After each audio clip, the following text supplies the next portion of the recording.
November 24th, 1971. The night when the laws of physics clashed with the audacity of the human mind. On the eve of Thanksgiving, a man known as Dan Cooper boarded a Boeing 727, ordered a bourbon, and set in motion a chain of events that would baffle the FBI's best minds for decades. But let's go back to the beginning.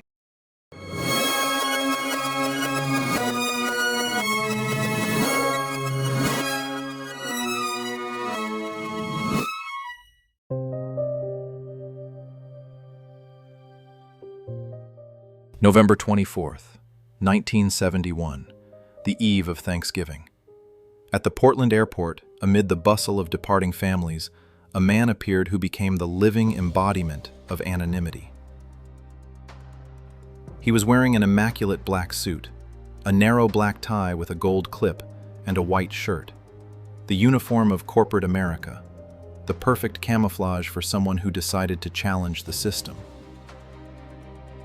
In his hands, he held an ordinary black briefcase, which hid not documents, but a deadly mechanism inside. He registered under the name Dan Cooper. This name would later become a legend, distorted by the press to D.B. Cooper. But at that moment, it was just a set of letters on a ticket for Northwest Orient Flight 305.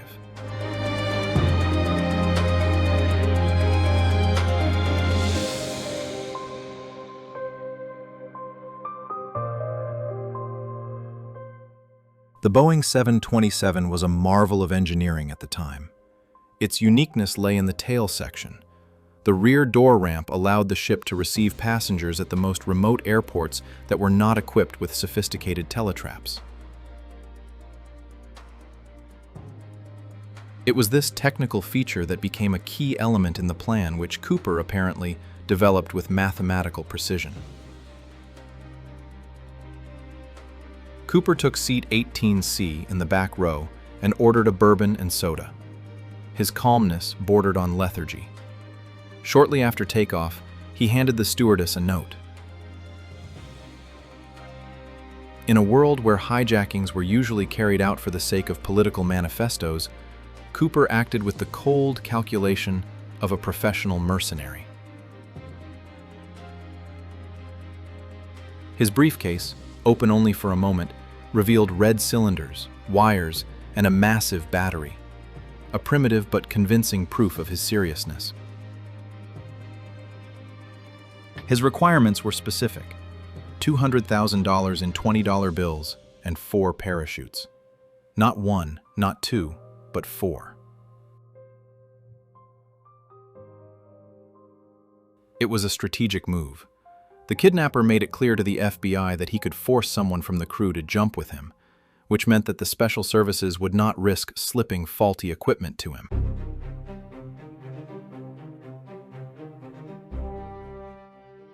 As the plane circled over Seattle, an unprecedented operation was unfolding on the ground. Each bill of 10,000 banknotes was photographed, and their serial numbers made up a huge digital registry. The FBI was preparing a trap of numbers, hoping that the money would become a beacon that would lead them to the criminal. After refueling and handing over the ransom in Seattle, the Boeing 727 took to the skies again. Cooper dictated to the crew a flight configuration worthy of an aeronautical engineer. An altitude of no more than 10,000 feet, about 3 kilometers, released landing gear, 15-degree flaps, and a depressurized cabin. It was an ideal environment for jumping, low speed and dense air. At about 8 o'clock in the evening, when the plane was flying over the dense forests of Washington state in the epicenter of an ice storm, sensors in the cockpit recorded a sharp fluctuation in pressure. The rear ramp was open. Cooper tied a bag with 10 kilograms of money around himself and strapped an army parachute on his back, stepped into the void. The temperature outside was -7 degrees. The wind gusts reached enormous strength, and the impenetrable darkness of the forest ocean spread below. From that moment on, Dan Cooper ceased to exist in the physical world and moved into the world of myths. A large-scale search operation involving the Army and helicopters brought nothing. There was no body, no parachute fragments, no bomb case. Years later, the investigation was confronted with a series of mysteries that only confused the case. Cooper left his tie on the plane, a cheap model that fastened to the collar. Later, microparticles of rare metals will be found on it, hinting that the criminal may have worked at secret chemical or aviation enterprises. Among the 4 parachutes, he chose one military with unregulated slings and one, a training dummy that couldn't even open. A beginner's mistake or a professional's unexplained risk?